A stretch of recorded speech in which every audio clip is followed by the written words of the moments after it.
do Filho e do Espírito Santo. Amém. Hoje a gente vai falar de trabalho. Trabalho, a gente pensa em trabalho e já pensa, isso vai dar trabalho, isso não vai ser gostoso, né? Até em português, cabe lembrar que a palavra trabalho, ela vem de tripalium, 3 paus, que é basicamente um instrumento de tortura, um pau de arara, né? Então, quando a gente fala trabalho, a gente já está falando de tortura, mas o trabalho, ele não é tão necessariamente uma tortura. Imagina se fosse, né? Assim, a vida da gente é trabalho. O próprio culto a Deus, a liturgia quer dizer trabalho. Tudo isso é trabalho. Então, o trabalho não é só essa tortura, apesar de que, infelizmente, há ocasiões em que possa realmente parecer. Vamos ver, então, o que é esse tal desse trabalho. Primeiro, de onde é que vem essa ideia de que o trabalho é um horror, que o trabalho é uma tortura, de que o trabalho é uma maldição? Vem primeiro do fato de que Deus realmente mandou a gente trabalhar com punição. Se a gente pega no livro do Gênesis, capítulo 3, versículos 17 a 19, disse Deus a Adão: por que deste ouvidos à voz da tua mulher, e comestes da árvore de que te tinha ordenado que não comesses? A terra será maldita por tua causa. Tirarás dela sustento com trabalhos penosos todos os dias da tua vida. Ela te produzirá espinhos e abrolhos, e tu comerás a erva da terra. Comerás o pão com o suor do teu rosto, até que voltes à terra de que foste tomado, porque tu és pó, e em pó te hás de tornar. Isso é capítulo 3 do Gênesis, né, que é a narrativa da queda de Adão. Estava lá Adão e Eva, aí Deus disse: vocês podem comer de tudo que vocês quiserem, menos da árvore do conhecimento do bem e do mal. Ou seja, vocês não podem ir por conta própria e resolverem que isso é bom, isso é mal. Porque quem faz isso é Deus. Existe uma ordem no mundo e essa ordem é dada por Deus. Então a gente não pode pegar e ir contra essa ordem, tentar inventar uma ordem nova. Esse é o orgulho, e o pecado original é um pecado de orgulho, não tem nada a ver com sexo, não tem nada a ver com maçã. Como a Eva, que era esperta pacas, convenceu o Adão a fazer aquilo que Deus tinha proibido, quer dizer, comer da árvore de que Deus tinha ordenado que não comesse, o que aconteceu? A terra ficou maldita. Reparem que coisa interessante, gente. É uma maldição que é posta sobre o homem? Comerás o teu pão com o suor do teu rosto, vai ter trabalhos penosos para tirar o sustento da terra. Mas por quê? Porque a terra será maldita. Ou seja, ao invés de ser a terra que simplesmente era nutriz, dava comida, soltava comida, assim, que nem sonho de baiano, né? O cara só fica deitado debaixo da rede com a mão estendida e cai o coco. Não, ao invés disso, a gente passou a ter que trabalhar a terra, passou a ter que cuidar de uma terra recalcitrante, de uma terra que não mais serve o homem, mas uma terra que, de uma certa maneira, faz com que o homem tenha que servi-la. O homem tem que ficar trabalhando a terra e, em troca desse suor que ele gasta trabalhando a terra, ele tem comida sim, mas é uma comida que vem com espinhos. O homem fica assim, ligado à terra pelo trabalho, pelo qual ele vai tirar daquela terra maldita pela causa do homem. O homem vai tirar daquela terra maldita pela causa do homem, pelo seu próprio trabalho, o seu sustento. O sustento esse que vai vir junto com espinhos. E no final o homem morrendo, também punição do pecado original, o homem morrendo volta ao pó de que veio, ou seja, volta à terra. Então a terra e o homem estão juntos.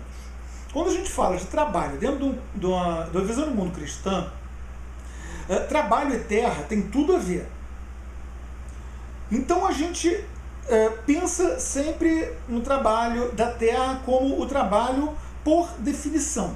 Quando a gente fala de trabalho, dentro de um conceito cristão, se pensa o trabalho da terra como trabalho por definição. Os outros trabalhos, eles são trabalhos que se destinam a suportar esse trabalho da terra. Se destinam a fazer com que esse trabalho da terra possa continuar a ser feito.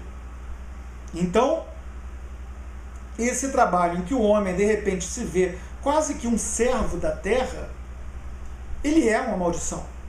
Mas é uma maldição porque, devido ao erro do homem, a terra foi maldita. Então o resultado é que a gente passa a ter que arrancar da terra aquilo que ela, antes do pecado original, iria nos dar com prazer. A gente passa a ter que trabalhar para ter o nosso sustento, com dores, com espinhos, com abrolhos, com suor do rosto, até que venha a morte, a gente volte à terra. Então a gente está ligado a essa terra que foi amaldiçoada, de que nós viemos, pelo trabalho e pela morte. Agora, feliz a culpa de Adão que nos trouxe tão grande Redentor. Nós temos, pela graça de Deus, nós temos nosso Senhor Jesus Cristo, que nos deu a igreja, que é o reino de Deus. Ele disse, pela boca do profeta Isaías, porque eu vou criar céus novos e uma terra nova, disse Deus, e não persistirão na memória as antigas calamidades, nem voltarão mais ao Espírito. Isaías 65, 17. A gente está nessa plenitude dos tempos, a gente está nesse tempo novo, a gente está já, de uma certa maneira, na posse da cidadania dessa terra nova, que não é a terra maldita, é a terra prometida. Assim como Israel era a terra prometida para os hebreus no Antigo Testamento, aquela terra física ali, aquele pedacinho de terra, que Abraão comprou por 17 shekels, nós temos a nossa terra prometida, que é celestial. Então nós vivemos, na verdade, nós cristãos, vivemos em dois mundos ao mesmo tempo. Nós vivemos num mundo que é marcado pela miséria do pecado, mundo esse em que a terra é maldita, pelo pecado de Adão. Então a gente tem que arrancar dessa terra o nosso sustento com o nosso suor. E junto com a comida vem os espinhos, vem toda essa parte desagradável. Mas nós temos ao mesmo tempo cidadania nesta nova terra, nesta Jerusalém celeste de que falava o profeta Isaías. Essa nova terra, de que nós somos parte, ela é uma terra que existe verdadeiramente, mas que ainda, nós poderíamos dizer, não está plenamente manifestada. Ela vai se manifestando em nós, na nossa santidade, na nossa busca de perfeição, e nós acabamos por tomar plenamente posse dela só depois da morte, só no paraíso. E um dia nós vamos tê-la plenamente manifestada na ressurreição. Então, nessa nossa plenitude dos tempos que nós vivemos, em que há essa participação nessa terra nova, sem deixar de haver ao mesmo tempo essa necessidade de trabalhar a terra velha, o nosso trabalho é, portanto, uma participação na obra divina da criação, é uma participação na obra divina da manutenção do mundo, de fazer o mundo continuar funcionando, de fazer o mundo continuar operando, de fazer as coisas irem andando. É uma participação na obra de revitalização do mundo. Ou seja, é uma coisa que faz com que a gente deixe de pertencer, com que o mundo deixe de pertencer apenas a essa terra maldita, essa ordem em que a terra é maldita, e passe também a pertencer a essa ordem celestial, por assim dizer. Então, a gente participa, pelo trabalho, na obra divina de criação do mundo, a gente cria coisas novas. Estou eu aqui, por exemplo, criando esta aula, que com a graça de Deus vai criar algo na sua mente. A gente participa na manutenção, ou seja, eu estou aqui transmitindo uma coisa que eu recebi, e assim eu estou mantendo o mundo, estou fazendo o mundo funcionar. E a gente participa na revitalização, que é uma coisa extremamente necessária, que é a gente fazer com que o mundo deixe de ser esse mundo passado, esse mundo da maldição. E assim a gente tem uma preparação para um futuro imanente, ou seja, um futuro das novas gerações, dos nossos filhos, que vão ocupar o mesmo espaço na Terra, que vão estar ainda dentro dessa plenitude dos tempos, operando nos dois planos, no plano imanente, no plano puramente material, e no plano superior, num plano muito mais importante, que é o plano transcendente, o plano do céu e o plano, um dia, da ressurreição e assim de toda a natureza, transformada em efetivamente novos céus e nova terra, plenamente manifestados, com a graça de nosso Senhor Jesus Cristo.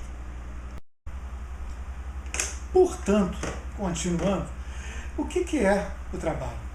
O trabalho é a nossa maneira de nós, como pessoas que vivem nesse momento da plenitude dos tempos, depois da encarnação do Verbo, mas antes da parousia, antes da transformação total de tudo, nós, criaturas que temos ao mesmo tempo cidadania da terra e do céu, é pelo trabalho que nós nos encaixamos nessa ordem de todas as coisas, nessa ratio divina, como dizia São Tomás de Aquino, que é o nosso nicho ecológico, o nosso lugar aonde a gente vai se encaixar para a gente poder prosperar, para a gente poder desabrochar.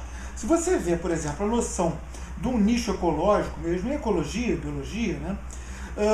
Você tem lá aquele lodo em que nasce um lírio, por exemplo. O lírio precisa daquele lodo, ele não vai nascer numa areia seca, ele não vai nascer numa terra que seja boa para plantar trigo, sei lá. Ele vai nascer ali, naquele lodo. E ele vai crescer e prosperar e ser aquela coisa linda que é um lírio, se ele ficar ali, naquele nicho ecológico dele. E ali vai ter o bichinho que vai polinizar, ali que vai ter tudo que é necessário para ele ser o melhor. O melhor para ele é aquele lugar. Não é uma questão de haver um lugar que é nobre e um lugar que é menos nobre. Não é uma questão de haver um trabalho que é um trabalho excelso e um outro trabalho que é um trabalho para ralé. Não. O trabalho, ele é o trabalho certo para aquela pessoa. E é por isso que a gente tem que saber escolher o trabalho que a gente vai fazer. Porque a gente tem que descobrir qual é esse nosso encaixe, qual é esse nosso nicho ecológico, esse nosso lugar na ordem de todas as coisas. Às vezes vai ser como o lírio no lodo ou, ao contrário, um cacto que vai florir de maneira magnífica se ele ficar no deserto. Ou às vezes vai ser como um trigo que demanda uma terra fofa e rica.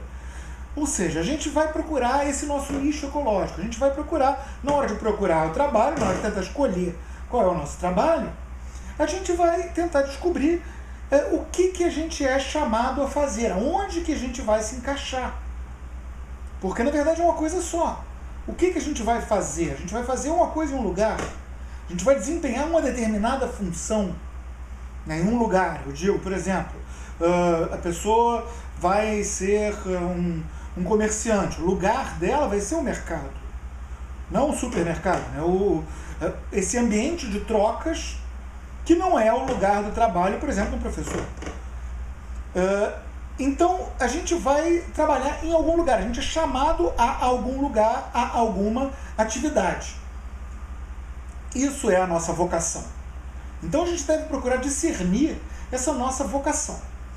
Minha primeira dica é sempre a mesma. As pessoas costumam ficar horrorizadas quando eu falo isso. Dizem que eu estou sonhando, mas não é sonho, não é devaneio. É a mais pura e completa verdade. É o quê? Nunca fazer por dinheiro aquilo que não se faria de graça. Jamais. Por quê? Porque o objetivo do trabalho não é o dinheiro. O dinheiro é a recompensa do trabalho bem feito. É outra coisa, radicalmente diferente.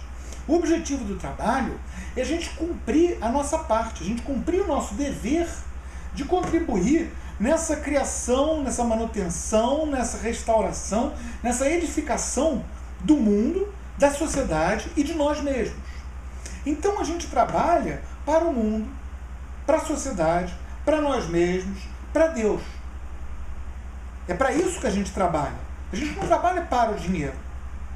E a gente não trabalha pelo dinheiro.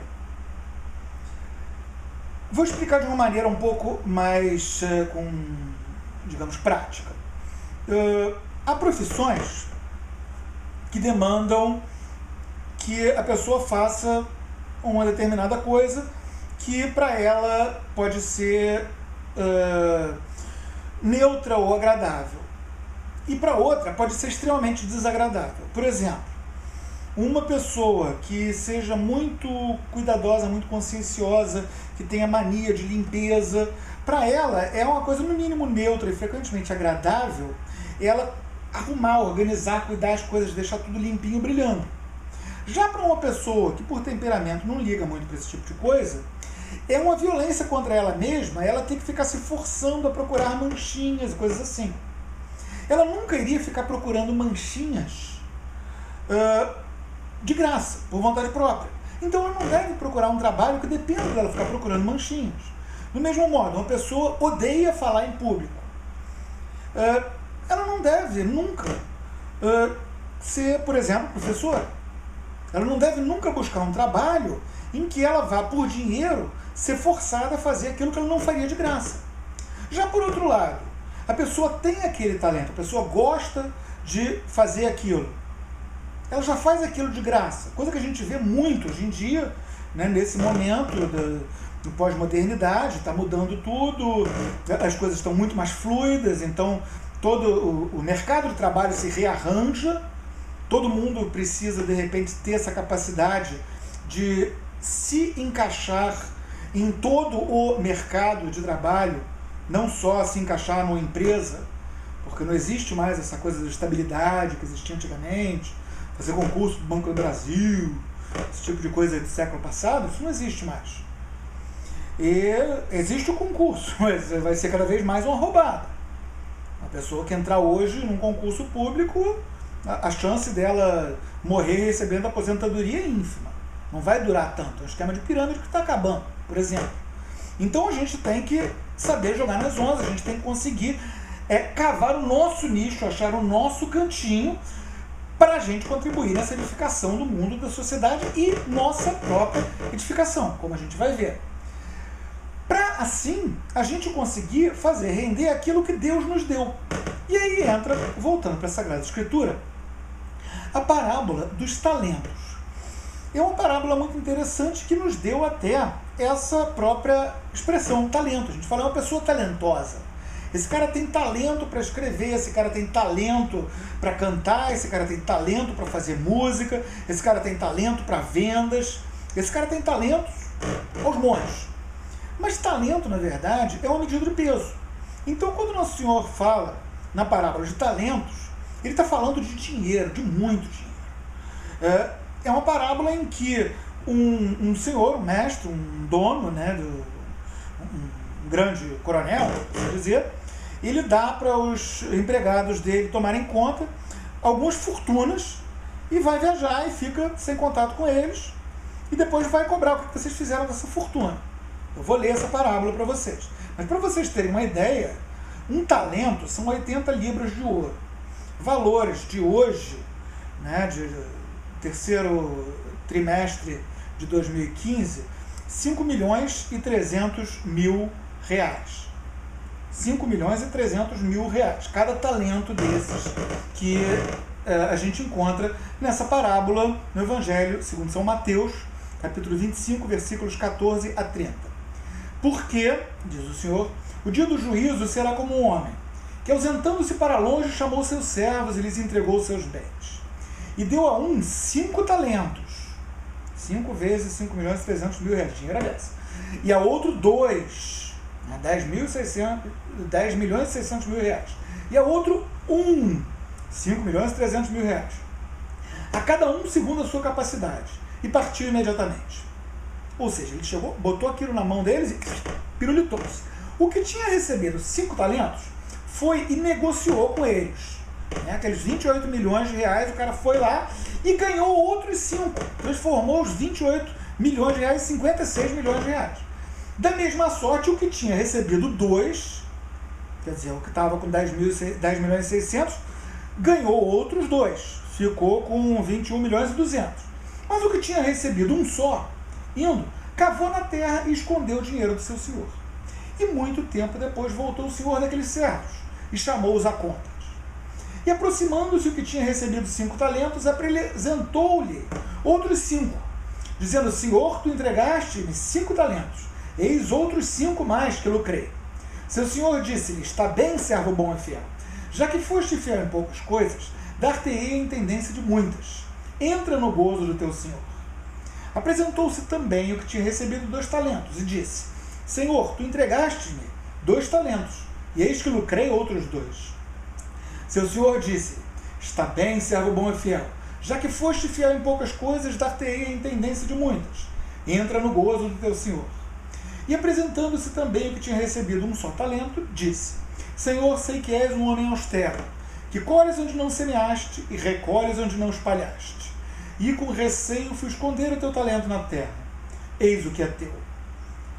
E aí ele entregou aquele único, aquele umzinho, aquele mesmo talento, aquele mesmo 5.300.000, ele entregou de volta.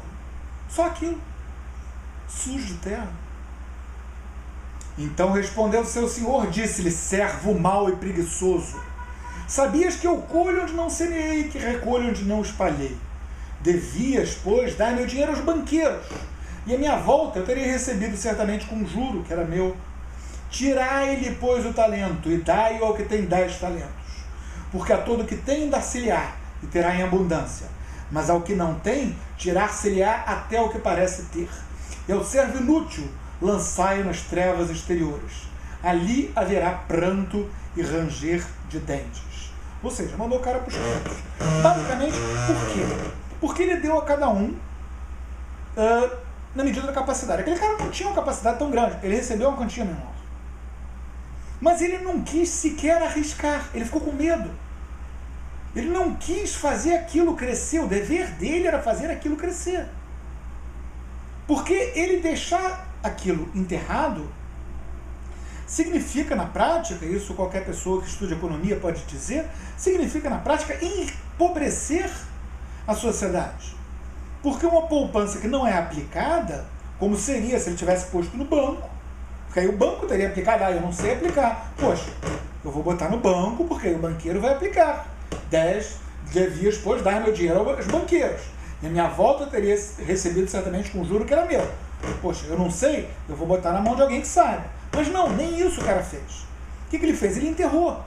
Ele botou aquilo no fundo do buraco, tirou aquela fortuna, 5.300.000 reais, tirou aquilo de circulação. E aquele dinheiro deixou de produzir riqueza, deixou de fazer com que o mundo se tornasse um lugar um pouquinho melhor.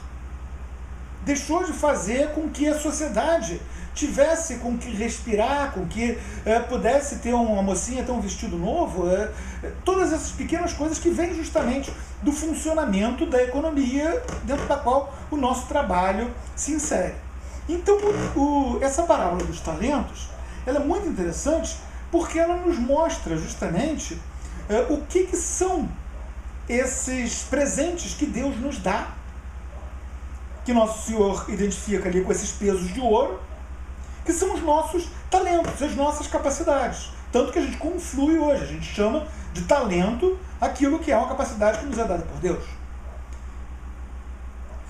A parábola dos talentos, então, ela é o que deve nos orientar na hora que a gente começa a tentar pensar em qual há de ser o nosso trabalho, né? Qual é a nossa vocação, como que a gente vai escolher o nosso trabalho, como que a gente vai escolher a nossa carreira. Ela vai vir em função desses nossos talentos.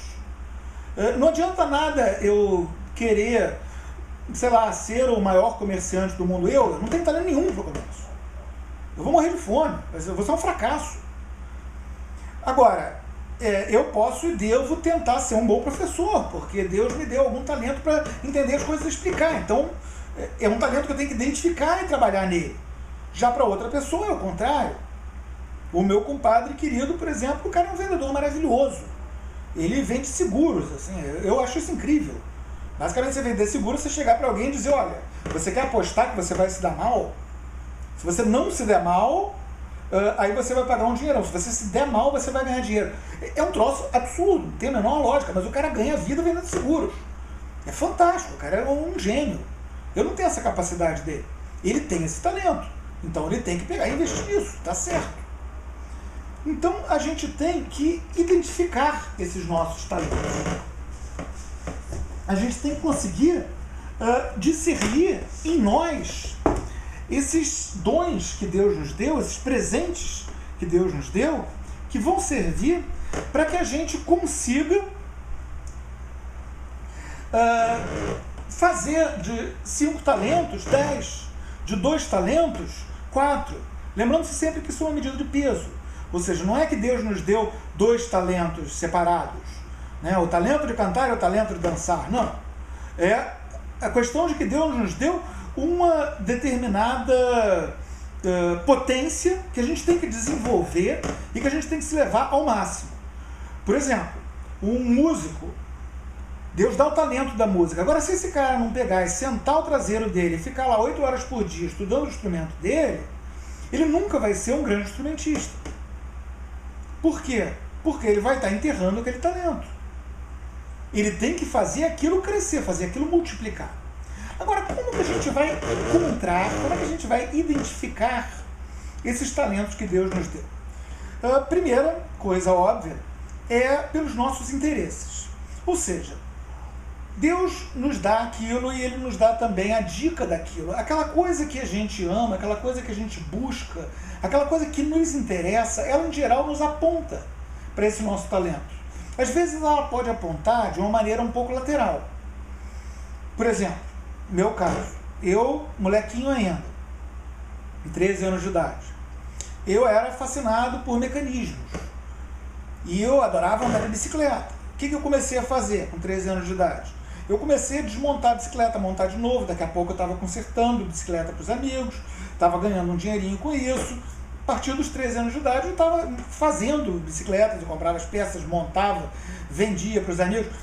É um trabalho de engenheiro mirim, por assim dizer. Não porque eu tenho a vocação para engenharia, mas porque eu tenho uma vocação que eu naquela época ainda não tinha discernido para entender o funcionamento de sistemas e botar em prática esse funcionamento de sistemas, que é uma coisa que depois na minha vida eu fui desenvolver muito mais plenamente nos estudos de filosofia, sociologia e teologia, por exemplo. Quer dizer, aquilo poderia ter me iludido a crer que eu seria um grande inventor de aparelhos, por exemplo. Não é minha praia, eu não sou inventor de nada. Eu nunca falo novidade nenhuma, eu não sou uma pessoa que vai abrindo caminhos. Eu sou uma pessoa a quem Deus deu sim o talento de pegar e ficar muito pé de boi, vendo, aprendendo aquilo que gente maior e melhor do que eu já fez, juntando aquilo tudo numa síntese coerente e explicando isso para passar adiante. Isso é um talento que eu tenho. Então isso é o que eu tenho que multiplicar. Eu tenho que aprender mais, eu tenho que aprender mais, eu tenho que transmitir mais. Como é que eu descobri isso? Basicamente porque são coisas que me atraem. Para algumas pessoas, o meu querido compadre, por exemplo, que é vendedor, a escola para ele era um pesadelo. Ele achava aquilo horrível. Creio que ele nunca tenha chegado a concluir o ensino médio. Não sei. Porque o ensino médio para ele é uma perda de tempo. O talento dele não está ali. Já para mim, a escola, o problema da escola era o oposto. É que aquilo só dava um gostinho e não tinha aprofundamento em nada. Eu tinha que sair, correr por conta própria atrás das coisas, porque eu queria aprender de verdade, ir mais a fundo. Meu negócio era aprender. Eu tinha esse interesse, esse ímpeto em buscar aprender. Não é uma coisa que você possa obrigar alguém a fazer, mas é uma coisa que, na medida que se tem identificado, eu gosto de estudar. Legal. Estudar e fazer o que com que você estudou?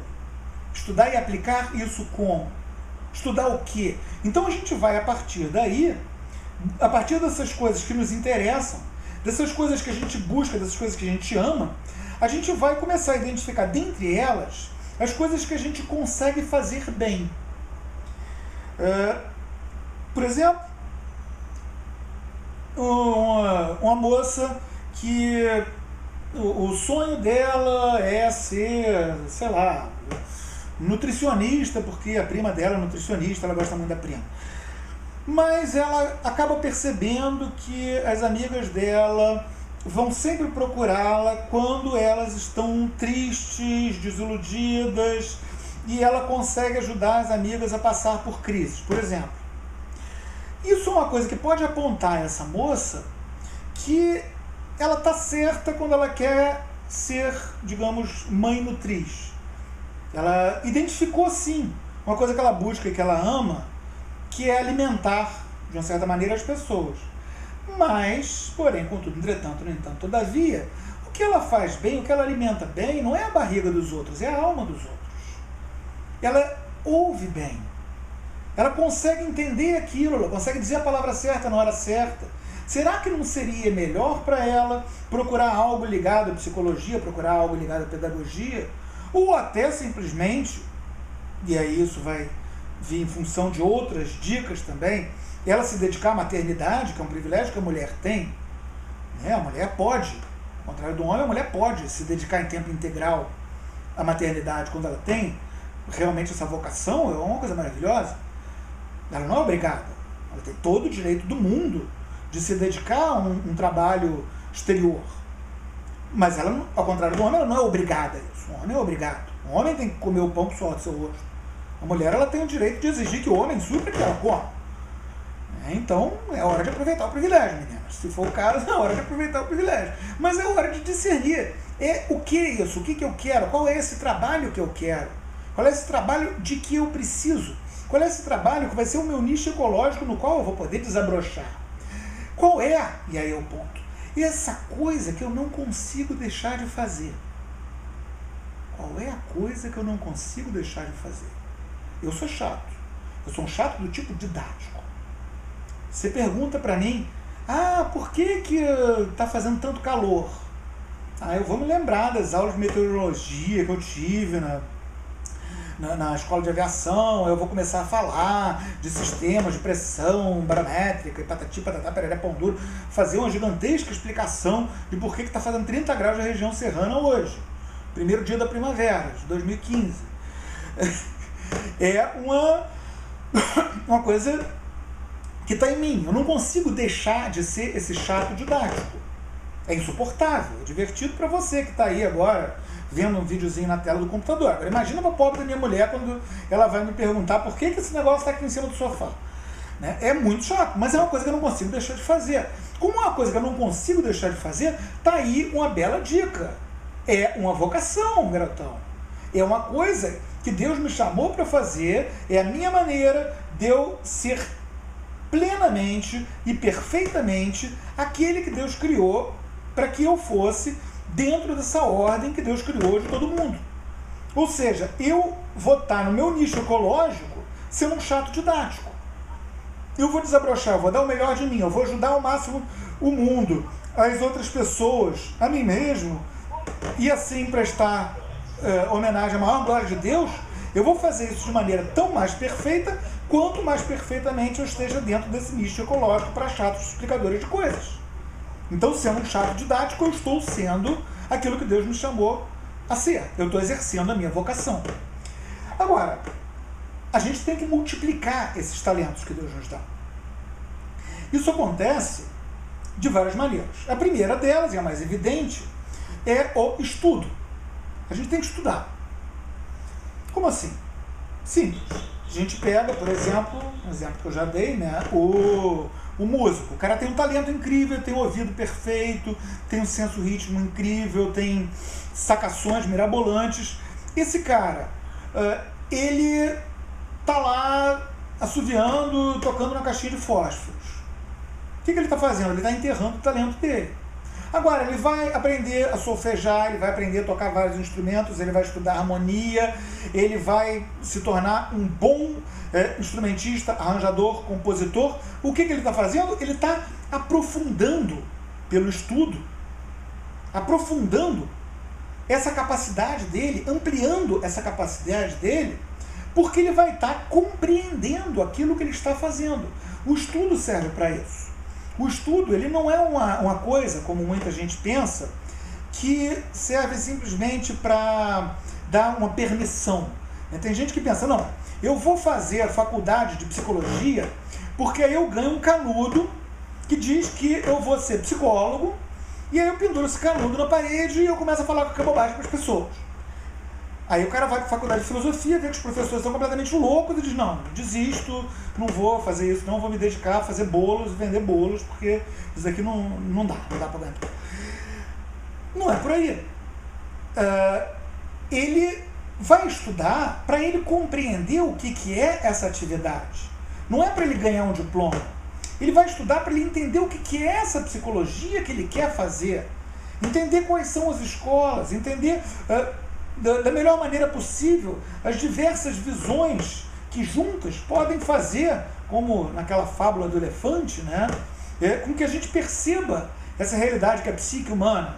Fábula do elefante que os ceguinhos vão, um cutuca a tromba, diz que é uma sucuri, outro cutuca a orelha, diz que é uma cortina de couro, outro cutuca uma perna, diz que é uma coluna, outro cutuca o rabo, diz que é um espanador, mas na verdade é um elefante.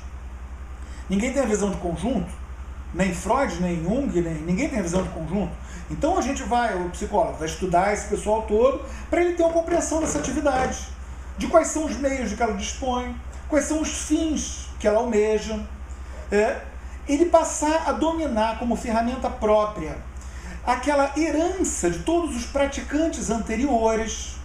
Ele não precisa ser lacaniano para ter alguma coisa a receber de Lacan, no caso de um psicólogo. Do mesmo modo, um nutricionista, o cara entra lá acreditando em alimentação da Idade das Cavernas, mas ótimo, mas ele vai aprender todas as escolas anteriores também. Do mesmo modo, um médico, idealmente, além dele aprender o estado da arte naquele momento, ele deve procurar entender outras maneiras de perceber a própria saúde. Ele deve procurar entender os sistemas de energia vital orientais, por exemplo. Ele deve procurar entender a homeopatia. Por quê? Porque ele vai trabalhar com isso? Não. Para ele conseguir entender essa atividade dele, que é a atividade da cura, do cuidado, né? Cura quer dizer cuidado. Essa atividade da cura, quais são os meios, quais são os fins dela, o que os praticantes anteriores trouxeram. O estudo, em suma, ele serve para isso. Ele não é um ritual vazio pelo qual se passa para conseguir uma autorização. A autorização é irrelevante. Quanto mais irrelevante, hoje em dia, quanto todas essas instâncias de tentar cercear a livre ação profissional estão falindo. A gente vê, por exemplo, no caso da psicologia, a gente vê que já tem uma galera que inventou um negócio que eles chamam de filosofia clínica, que na verdade nada mais é do que um uso de antropologia filosófica para fazer coisas que pertencem plenamente ao que se entende hoje em dia como atividade da psicologia propriamente dita. Eles estão errados? Não, eles estão certíssimos, está ótimo que estejam fazendo isso. Eu só acho que seria muito bom se esse pessoal fosse estudar também os psicólogos, e os psicólogos fossem também estudar mais antropologia filosófica. Por quê? Porque está todo mundo trabalhando para o mesmo fim. Todo mundo deve ter acesso a todas essas heranças. A gente deve poder subir nos ombros dos gigantes para a gente ver mais longe. E é para isso que serve o estudo.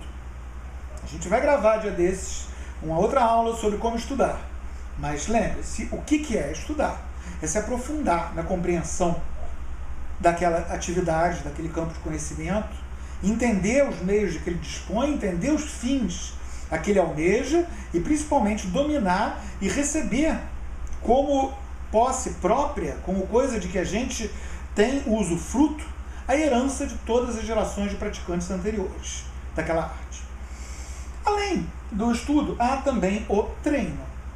Poxa, mas não é a mesma coisa estudar e treinar? Não, não é a mesma coisa. O treino é fácil a gente perceber quando a gente pensa na noção de memória muscular.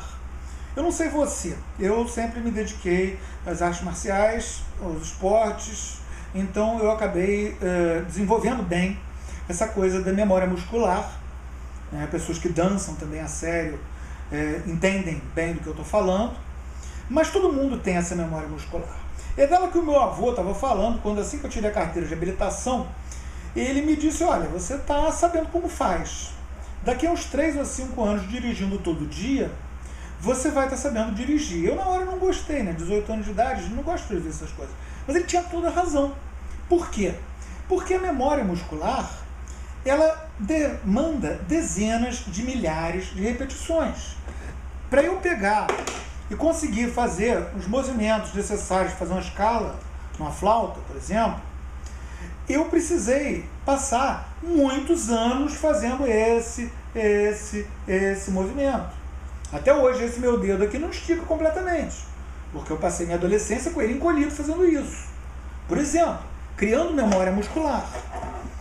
A mesma coisa acontece para artes marciais, a mesma coisa acontece para dança, a mesma coisa acontece para todos os nossos movimentos físicos, para dirigir, e a mesma coisa funciona para atividade mental. Ou seja, a gente treinar fazer uma coisa, a gente treinar fazer contas, por exemplo, o ideal é a gente não usar nunca a calculadora. Por quê? Porque quanto mais a gente treina fazer conta, mais fácil fica fazer conta. Então a gente deve procurar fazer aquilo, manter azeitados todos os caminhos neuronais e caminhos físicos, porque o trabalho sempre tem algo físico também. No meu caso, por exemplo, como escritor, tem toda a parte física de eu escrever, de eu digitar no teclado. Eu estava num perrengue danado, porque eu estou aqui entrevado, não estou conseguindo andar, tive um acidente, e como eu queimei da cintura para baixo, inclusive todas as partes em que eu me assento, né, a parte de trás das pernas e os glúteos, eu não aguentava ficar sentado numa cadeira, então eu não conseguia escrever, estava um pesadelo. Poxa, eu vivo de escrever. Eu não conseguia escrever. Aí, graças a Deus, a minha tia me mandou essa poltrona fofona aqui, que era da minha avó, que está quebrando um galhão. Então eu estou podendo escrever. Eu estou podendo exercer essa minha memória muscular da digitação, que é parte do meu ofício de escritor, que é um treino que eu tenho que fazer. Eu digito muito depressa com 2 dedos. Eu cato milho desde o tempo da máquina de escrever. Eu já catava milho super depressa com 2 dedos. Hoje eu estou no computador. Mas é um treino. E é uma coisa que eu tenho que fazer. E do mesmo modo, o treino, já no âmbito mais sutil, de eu escrever bem. Se eu não escrevesse nunca, eu não ia escrever tão bem quanto eu escrevo ou escrever sempre. Porque eu vou treinando, vai ficando mais fácil, as soluções vêm mais rapidamente, a pontuação é completamente segunda natureza, eu consigo expressar coisas de formas muito mais sutis, porque eu treino. Porque eu desenvolvi uma memória muscular física e uma memória neuronal, por assim dizer, de tudo aquilo que é necessário para exercer esse meu ofício. E, evidentemente, a gente vai multiplicar os nossos talentos, finalmente, pela experiência. Quer dizer, além daquilo que a gente recuperou no estudo, daquilo que a gente recebeu, aquela herança que a gente recebeu, de que a gente se apropriou, a herança de todas as pessoas que fizeram aquilo antes da gente, a que a gente teve acesso pelo estudo, né? Eu mergulhar em São Tomás de Aquino, para filosofia, por exemplo. Na experiência, eu vou passar a somar aquilo que é meu. Sabe mais o diabo por velho do que por diabo, diz o ditado.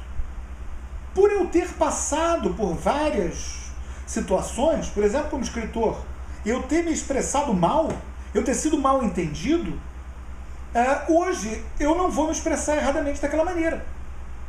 Porque eu sei que aquilo leva a um engano.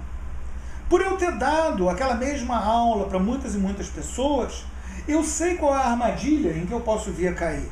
Eu sei qual é o engodo que eu posso cair e eu posso um dia dar essa aula faltando aquele pedaço. Eu sei qual é o pedaço que tem de faltar, por exemplo. Porque são coisas que eu aprendi com a minha própria experiência. A gente aprende com a nossa experiência a reconhecer situações, a reconhecer as encruzilhadas, entre aspas, em que a gente vai se encontrar muitas e muitas vezes nesse labirinto que é o exercício da atividade profissional. Reparem a diferença, né, do treino, que é o desenvolvimento daquela memória muscular que é autônoma. Eu não penso, agora eu vou escrever a letra F e aí desce o meu dedinho na letra F no teclado. Eu simplesmente escrevo a palavra inteira, porque isso é memória muscular. Já a experiência, ela vai servir para me dizer que ali é para eu escrever a palavra faca e não a palavra punhal. Por quê? Porque punhal vai ter toda uma série de conotações que não são as que eu estou buscando para falar, por exemplo, de uma briga de boçais grosseirões. O sujeito puxou uma faca, ele não puxou um punhal. Quem puxa o punhal é um nazista sofisticado, sei lá, uma bicha lá. Quem puxa uma faca é um boçal. Então, o registro de língua, isso vai ser uma coisa que eu vou ter da minha experiência e do meu estudo, no que eu vou ver que foi feito por aqueles que escreveram antes de mim. Como que eles usaram o registro de língua? E isso, gente, que eu estou falando da minha experiência profissional, vale perfeitamente para qualquer coisa. Isso vale para o médico que está lá e que pensa, não, eu já lidei com essa situação, eu usei o protocolo tal, eu tomei um susto em tal momento do protocolo, eu vou me preparar para esse susto, porque esse susto eu já tomei e ele não vai me surpreender de novo. Agora e esse protocolo? De onde veio esse protocolo? Do estudo dele. Ele pegou aquela situação anterior. E o mesmo vale para o advogado, o mesmo vale para o engenheiro, o mesmo vale para todo mundo. Resolução de problemas é resolução de problemas. E a experiência serve para a gente aprender a usar aquilo que a gente pegou no estudo e botar na prática e fazer disso uma atividade, por assim dizer, contínua, de montagem de um tesouro de situações e soluções para aquilo que a gente encontra no nosso caminho de trabalho. A gente, então, deve, além de identificar esses talentos, multiplicar esses talentos, a gente tem que sempre, isso é uma dica que vale para a vida inteira, né, no âmbito do trabalho também, mas a gente deve sempre ter uma mentalidade de que a gente gasta antes e recolhe depois. A gente planta antes e colhe depois. A gente poupa, depois a gente compra. Eu não estou só falando para você não se endividar. Eu não estou só falando para você não usar drogas. O que eu estou dizendo é que o esforço ele vem antes da sua recompensa. Eu, por exemplo, tive um acidente, já falei, estou aqui entrevado. Não consigo andar. Eu tenho que conseguir fazer que minhas pernas funcionem bem o suficiente para que eu consiga, quem sabe, um dia, dar uma volta inteira na casa andando. Maravilha. Provavelmente nunca vou andar muito mais do que isso. Espero que eu consiga. Os médicos não acham que eu vá andar muito longe. Mas eu sei que pelo menos eu vou conseguir ter uma certa medida de dependência de locomoção. Agora, eu tenho como ter essa independência, essa locomoção primeiro e fazer a fisioterapia depois? Não. Eu tenho que pagar primeiro. Eu tenho que economizar o dinheiro até eu ter o dinheiro todo e aí eu gasto. E é assim que funciona a vida.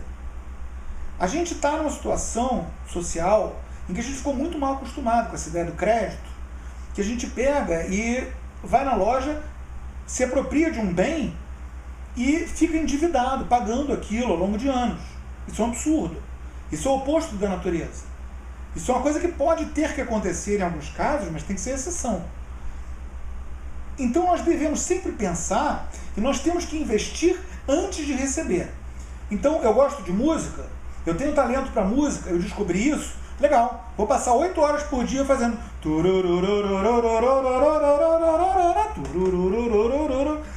8 horas por dia fazendo isso. É chato? É chato pacas. Agora, se eu não passar 8 horas por dia tocando escalas, eu não vou conseguir tocar a música bem. Nunca. Eu nunca vou ser um excelente músico. Se é para isso que Deus me chamou, no meu caso não é. Eu sou um diletante. Eu brinco. Mas se fosse a minha vocação, né, que eu, num momento eu pensei que fosse, lá pela década de 80, até larguei a escola para ficar só tocando. Já fui professor de conservatório, não é a minha vocação, nunca ia chegar no topo disso.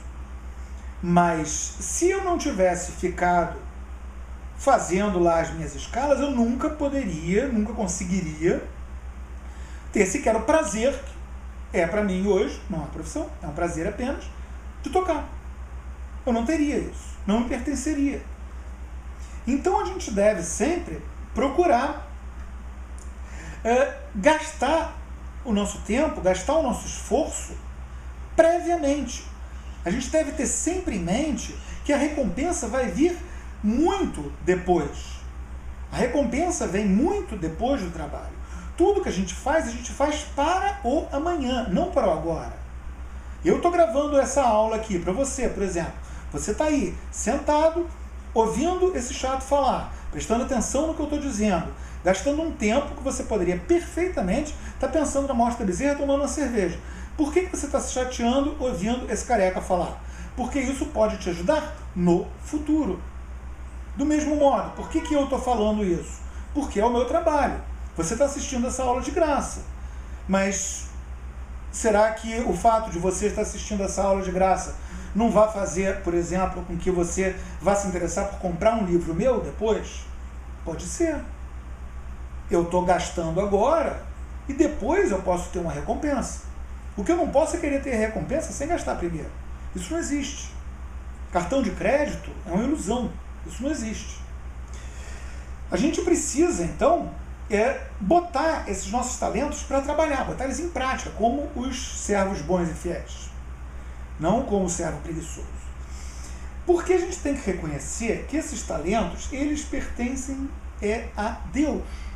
É a Deus que esses talentos todos pertencem, não é a gente. Então a gente tem que botar eles ao serviço de Deus, ou seja, da ordem de todas as coisas. Não precisa nem ir para o teísmo personalista cristão mesmo, né? Mas ao serviço dessa ordem de todas as coisas, um chinês diria do Tao. A gente precisa botar os nossos talentos ao serviço da ordem, da ratio divina, da ordem de todas as coisas, que é a obra de Deus, e não ao nosso serviço próprio. Ou seja, o meu talento de dar aula, ele não é para mim, ele é para você, ele é para o mundo, ele é para Deus. E ele sendo para você, e sendo para o mundo, e ele sendo para Deus, ele vai me dar como recompensa algo para mim, que vai ser eu me tornar mais plenamente quem Deus me fez para ser, eu me tornar mais perfeitamente o Carlos, coisa que a gente chama em teologia de santificação, e também recompensa financeira, ainda que indireta, como no caso de você se interessar por comprar um livro meu depois que você assistiu uma aula minha, por exemplo.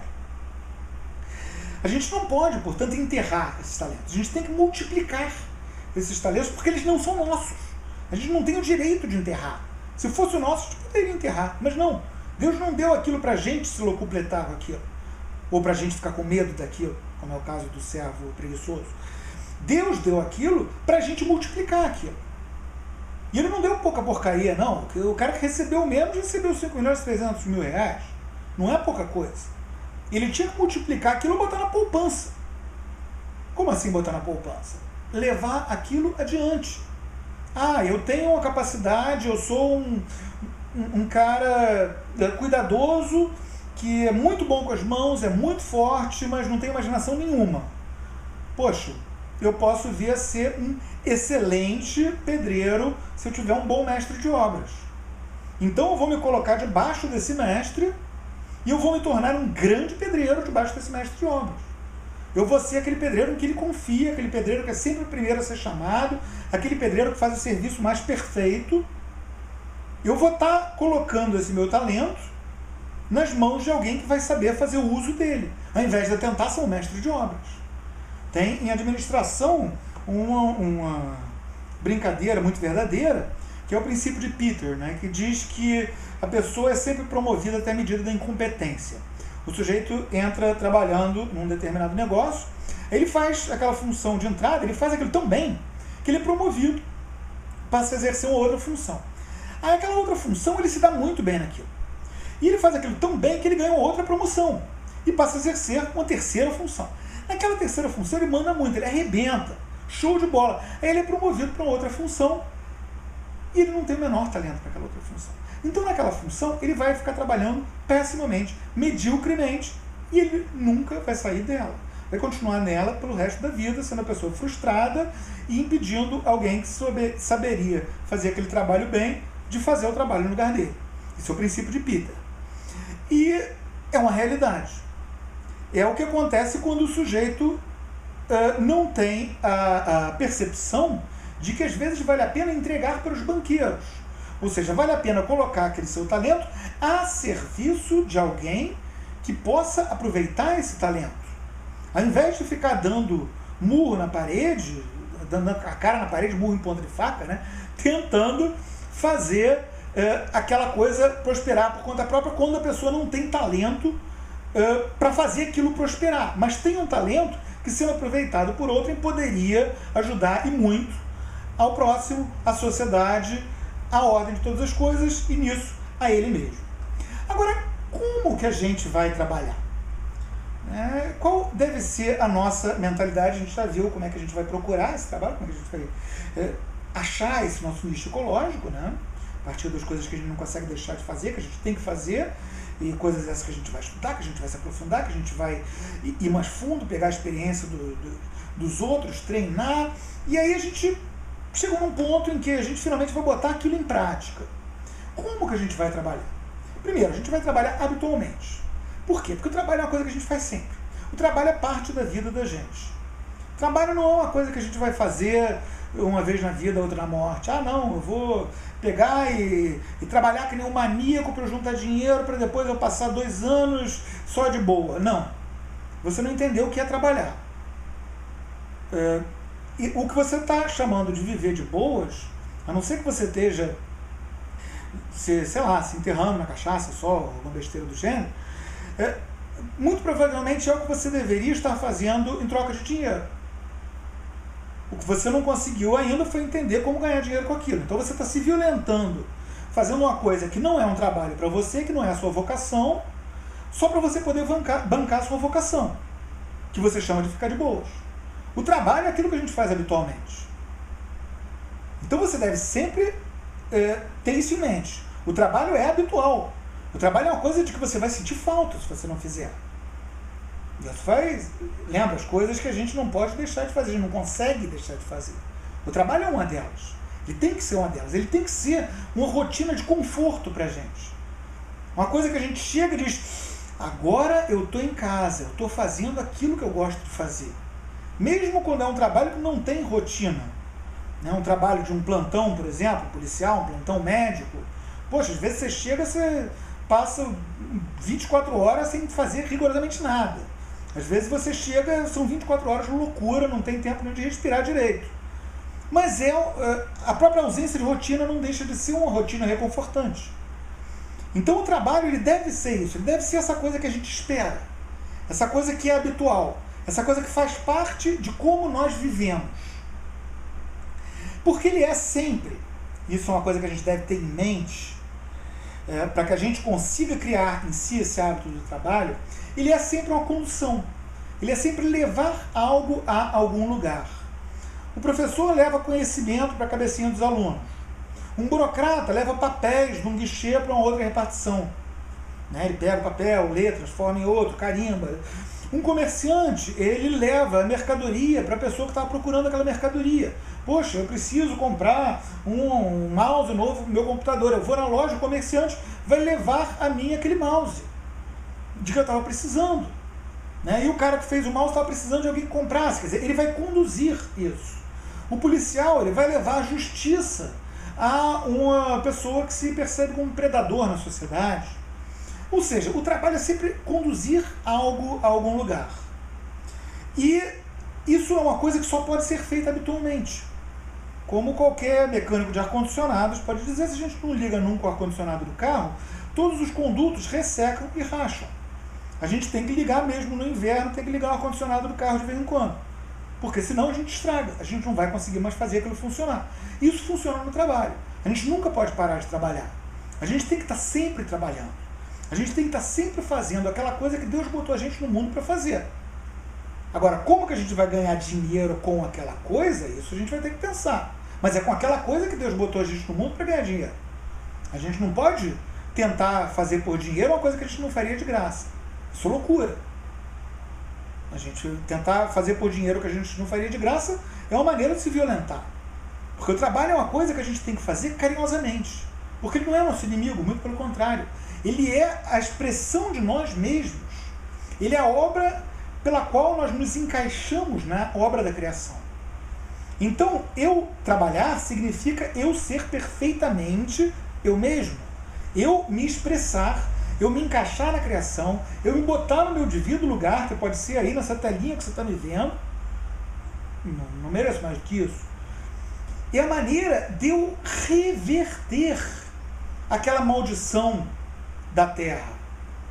Eu reverto em Cristo essa maldição adâmica pelo trabalho. Por quê? Porque Nosso Senhor nos dá novos céus e nova terra. Então, ao me encaixar nesses novos céus e nova terra, me santificando pelo trabalho, como ensina São José Maria Escrivá, me tornando perfeitamente aquela pessoa que Deus me criou para ser, fazendo aquilo cuja vocação Deus me deu, aquilo vai fazer com que eu seja mais perfeitamente eu. Aquilo vai fazer com que esses novos céus e nova terra venham a viver de maneira mais plena, como antecipação da parousia final de Nosso Senhor Jesus Cristo. E assim, eu vou estar trabalhando do lado de Deus. Eu vou estar colaborando nessa obra de criação, de manutenção, de revitalização de toda a criação. Isso é um trabalho de amor. Isso é um trabalho de carinho. Isso é obra do Espírito Santo. Esse trabalho, portanto, ele não é nunca uma coisa que é para mim.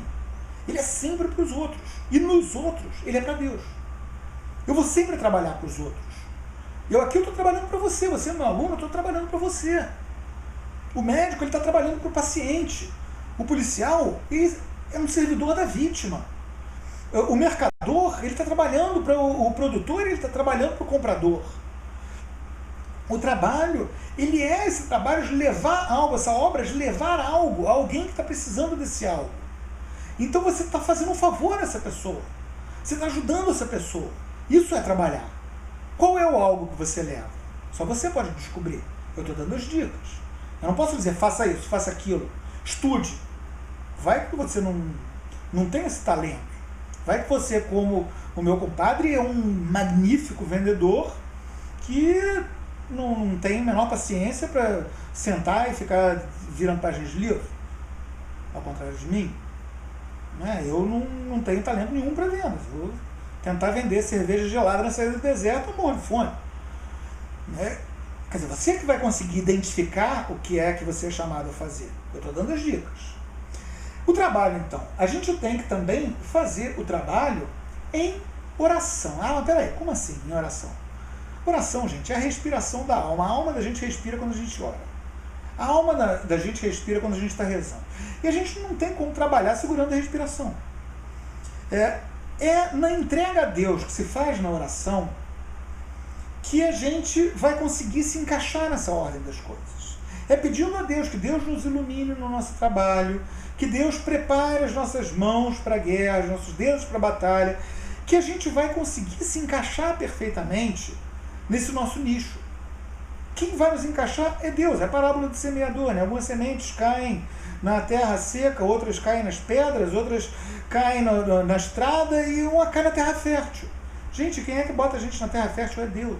Então é na oração que a gente vai pedir a Deus que nos coloque naquele que é o nosso lugar, naquele que é o nosso nicho ecológico. A oração vai ser o nosso instrumento de encaixe na ordem de todas as coisas, porque ela é o nosso meio habitual de pedir ajuda divina.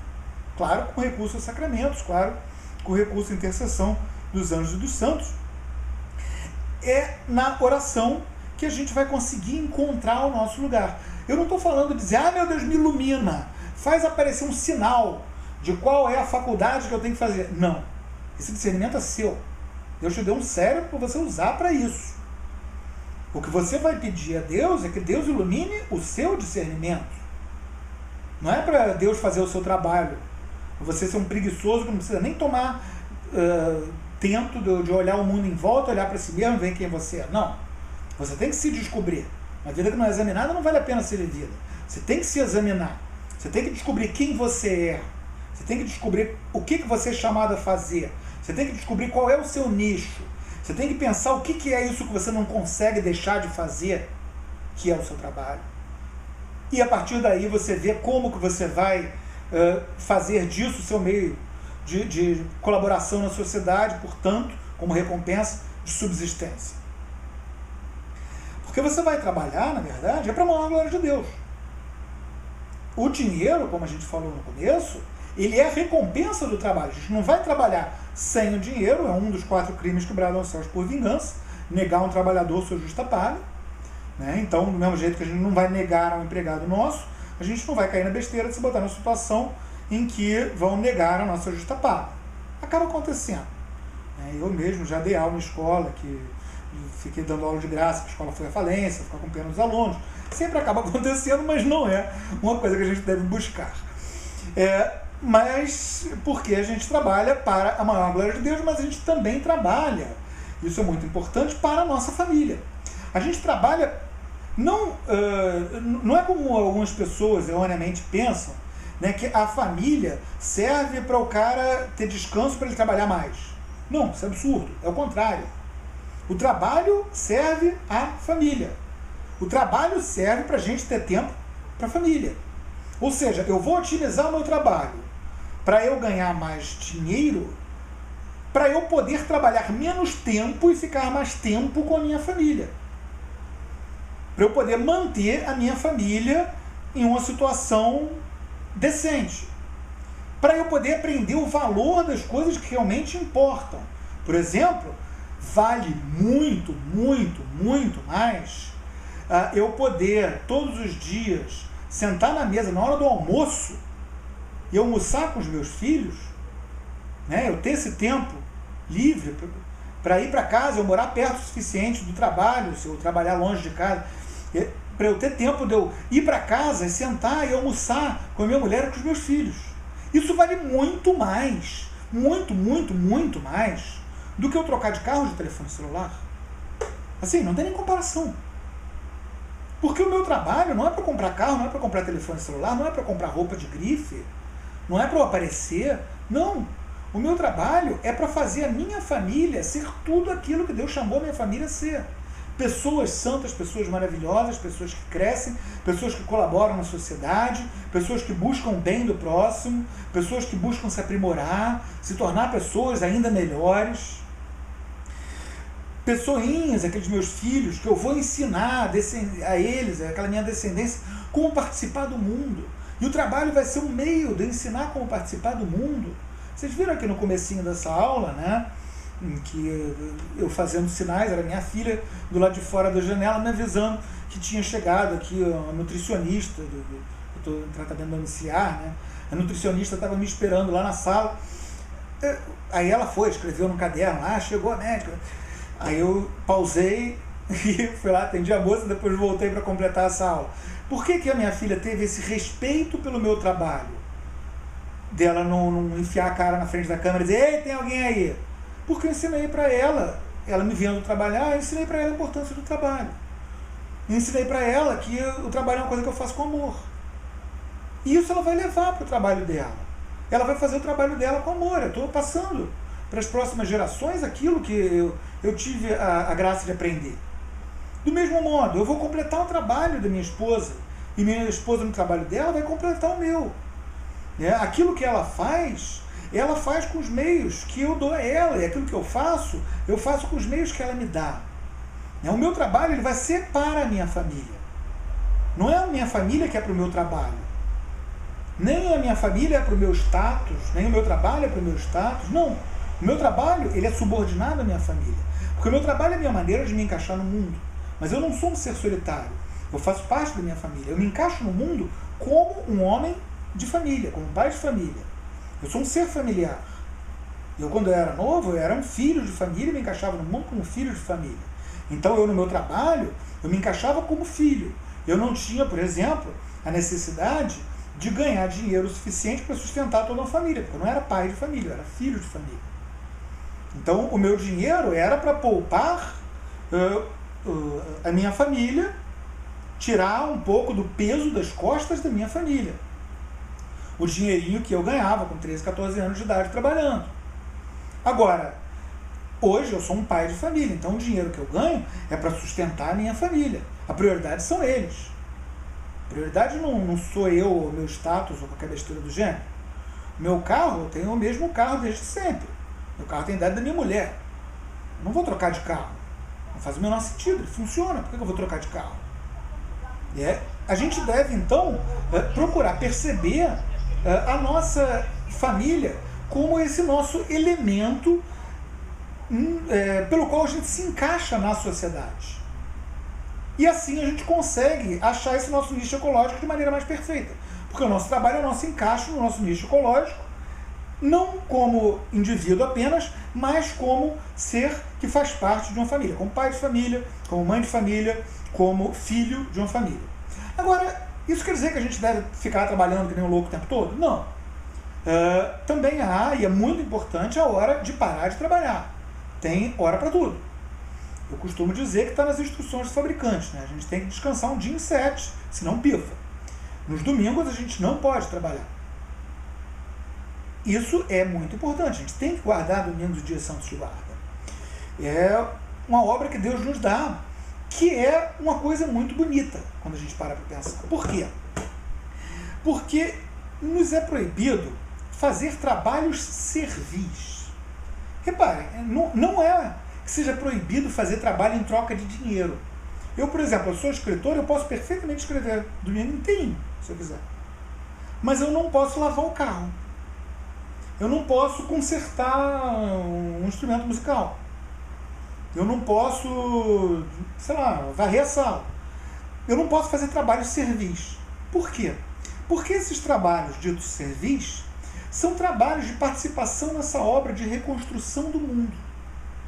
Ao contrário dos trabalhos intelectuais, por exemplo.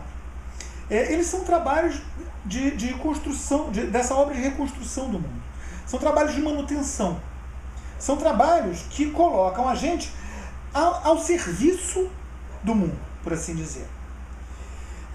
Então, a gente fazendo esses trabalhos ao longo de toda a semana, a gente está trabalhando nessa obra da redenção de toda a criação, que nos vem em nosso Senhor Jesus Cristo. E a gente parando no domingo, em homenagem à ressurreição do próprio Senhor, a gente está mostrando que disso palpável, disso imanente, disso que é bom, porque tudo que Deus criou e disse que é bom. Tudo isso que é bom, todo esse universo material bom que tem aqui, disso vem algo que é ainda maior. Esses novos céus, essa nova terra. E ao nos preservar de servir a isso no dia de domingo, a gente está se projetando, a gente está chamando, a gente está antegozando essa terra de leite e mel, essa terra prometida que Nosso Senhor nos há de dar quando da sua parousia. É uma lembrança e é uma evocação ao mesmo tempo desse futuro transcendente. E repare, não é eu estou cansado porque eu trabalhei 6 dias, então eu vou descansar esse. Não. Tanto que a Sagrada Escritura, na sua sabedoria, fala do 8º dia. Olha que coisa linda, né? Porque o sábado dos judeus era o 7º dia. Os judeus, era isso. Deus trabalhou 6 dias criando o mundo, descansou o 7º. Então a gente trabalha 6 dias, descansa o 7º. A gente não. Nós cristãos, o que a gente diz? Deus trabalhou criando o mundo durante 6 dias, descansou no 7º e recriou o mundo em Cristo no 8º.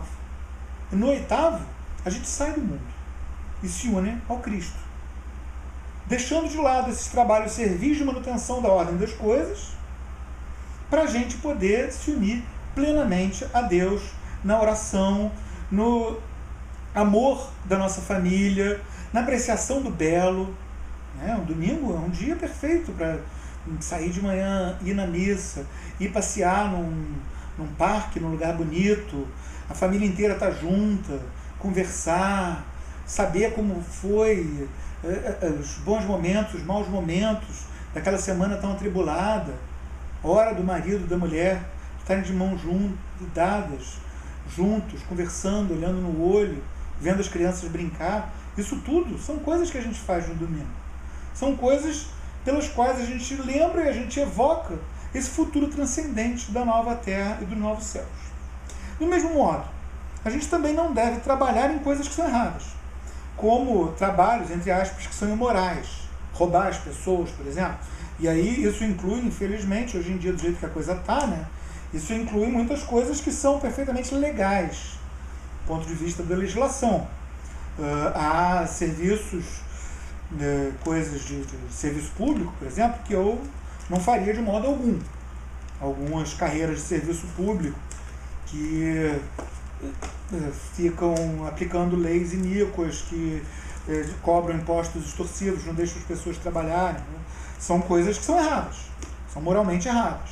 Então a gente não deve trabalhar em coisas moralmente erradas, coisas que façam com que a gente participe de roubos, de prostituição, de morte, de qualquer outra forma de diminuição do outro ou de desordenação da criação. O trabalho da gente, ele nunca pode ter maus meios, mesmo o fim dele sendo ótimo. Ele nunca pode ter maus meios. Eu vou receber um excelente trabalho, um excelente salário por esse trabalho de ficar arrancando imposto de pobres comerciantes, então eu vou poder alimentar minha família super bem, botar meus filhos em boas escolas. Não. Os fins não justificam os meios. Se é uma coisa que você vai estar lá fechando a loja do pobre pai de família que está trabalhando honestamente, porque a lei é iníqua, muda de trabalho, cara. Não fica nessa não, pelo amor de Deus, não faz isso a você mesmo. Você não vai estar, você na verdade não está trabalhando, você está roubando, isso não se faz. Do mesmo modo, a gente não deve nunca, de modo algum, fazer, muito menos por dinheiro, coisas que nos violentam. Coisas que demandam talentos que não nos pertencem. Seria, por exemplo, o meu caso, se eu fosse tentar virar vendedor. Seria uma violência contra mim. Eu não posso me obrigar a virar vendedor. Eu vou ser um péssimo vendedor, eu não vou cumprir o meu papel social de vendedor, eu vou tornar os meus clientes infelizes, eu vou tornar os meus fornecedores infelizes, eu vou tornar o meu chefe infeliz, eu vou ser demitido, não vou sustentar minha família. Porque é uma coisa que vai contra os meus talentos. Eu não tenho talento nenhum para isso. Do mesmo modo, a pessoa que nasceu para isso não vai ser mecânico de automóvel, não vai ser professor, não vai ser uma coisa que ele não tem talento. Cada um deve procurar trabalhar naquilo que Deus chamou ele para fazer.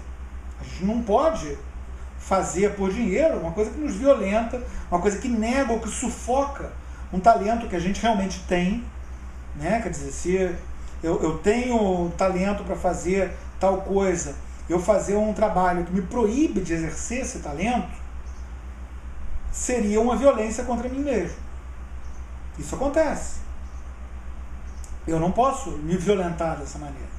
Ou do mesmo modo, um trabalho que me escravize, um trabalho que faça com que eu fique que nem um ratinho andando naquela roda em busca de trabalho, de dinheiro, de status, de alguma coisa, e que aquilo seja um trabalho escravo, ou seja, um trabalho que não tem Deus como fim último, uma coisa que está fechada nela mesma. Eu faço isso porque eu ganho dinheiro, e com dinheiro eu compro tal coisa que é um símbolo de status. Aquela velha história, né, de que a gente sai de casa, passa 1 hora no engarrafamento, para ficar num trabalho horroroso durante 8 horas, para passar mais 1 hora no engarrafamento, e isso tudo dentro de um carro que a gente ainda está pagando, para impressionar a gente que a gente detesta. Isso é escravidão, isso não é trabalho. Se você está fazendo isso, está tudo errado. Para, senta, reza, pensa, está tudo errado. Não é por aí. Então a gente não pode nunca se deixar escravizar dessa maneira. Tem muita gente que está por aí achando que é feio fazer determinada coisa que ele ama fazer, só porque essa coisa não é chique, ou não está na moda, ou não dá status, e por isso está sendo profundamente infeliz. O cara que poderia ser, sei lá, abrir uma firma de consertos domiciliares, dessa tipo marido de aluguel, porque o cara adora consertar a torneira. Ah, não, pelo amor de Deus. Eu fiz faculdade de administração, vou lá ficar fazendo serviço de bombeiro hidráulico. Mas o cara odeia ser administrador, vai ficar trabalhando numa empresinha vagabunda dos outros, sofrendo, se violentando 8 horas por dia e se divertindo depois em casa, inventando um sistema para botar hidromassagem na banheira dele. Pelo amor de Deus. O cara está pagando para trabalhar. O que é isso? Isso é loucura. Pagando 2 vezes. Pagando com o serviço dele, fazendo a coisa chata, e pagando com dinheiro para ele fazer aquilo que ele deveria estar fazendo para receber dinheiro. É absurdo. Não faz o menor sentido. Então a gente não pode entrar nessa de se deixar escravizar. Resumindo, então, para fechar isso, eu espero que vocês tenham curtido. O trabalho que a gente viu inicialmente como uma maldição, né? A terra foi amaldiçoada, então a gente tem que conseguir arrancar da terra esse nosso sustento, que vem com espinhos e abrolhos. Esse trabalho que era maldição se tornou em Cristo uma bênção. E trabalhar é participar dessa recriação do mundo em Cristo. Agora, cada um vai ter o seu trabalho. Você tem o seu que não é o meu. Eu tenho o meu que não é o do João, do Antônio, da Maricota. Isso depende de algo que só você pode discernir em você mesmo. Quais são os seus talentos? Qual é a sua vocação? A que Deus te chamou? Deus te preparou para você fazer o quê? Para você se encaixar em qual nicho ecológico? Você vai crescer, você vai desabrochar na terra limpa e sequinha, no lodo, na terra vermelha? Qual é a terra em que essa sua semente vai crescer, em que seus talentos vão se multiplicar? Como que você vai conseguir pegar aquilo que Deus te deu e descobrir o que aquilo é, se aprimorar naquilo, crescer naquilo, se aprofundar, estudar, ir mais longe, subir nos ombros dos gigantes que te antecederam naquele campo de ofício, para assim fazer do mundo um lugar melhor e assim melhorar a nossa própria vida e a vida das gerações futuras para a maior glória de Deus. Descubra qual é o seu trabalho. Corra atrás disso. Se você descobriu que você é um escravo, que bom. É um pequeno passo, é um primeiro passo. O próximo é você sentar, meditar, rezar, pedir que Deus te ilumine nesse discernimento e encontrar o seu lugar. Porque o seu lugar é seu. E é nele que você vai ser feliz, trabalhando para a maior glória de Deus. Louvado seja nosso Senhor Jesus Cristo.